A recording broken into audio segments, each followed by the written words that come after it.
भाई आ forwarded message केवा केवा आवे છે जो वांचू હું આવ્યું कि शेयर मार्केट ने भी लगाई है कुंभ में डुबकी, निवेशकों का पैसा पहुंचा सीधे वैकुंठ। અલા ખરેખર જો ને માર્કેટ ઊંચું નીચું થયા કરે છે ને ખાસું નીચું જ રહ્યું છે હમણાં તો. હમણાં આવ્યું તું ને ઉપર. એટલે આવ્યું તું. હું તો કહું છું એગ્રીકલ્ચરની જેમ સરકારે શેર બજારમાં પણ ટેકાના ભાવે ખરીદી ચાલુ કરવી જોઈએ. હું કે એવું હોય કોઈ દિવસ?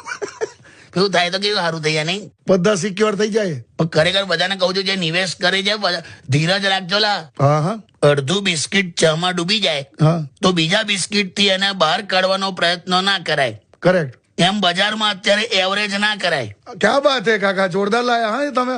એક જણને તો એવરેજ કરવામાં પ્રમોટર કરતા વધારે શેર થઈ ગયા છે. બોલ શું વાત કરો? એનું તો શું થશે ખબર નહીં. સાચવી લેજો બાપલા. હા હા ખરેખર ધીરજ રાખજો. કરેક્ટ. ને તો બજારમાં જશો હર્ષદ મહેતા બનવા અને બહાર નીકળશો નરસિંહ મહેતા જેવા. ક્યાં વાત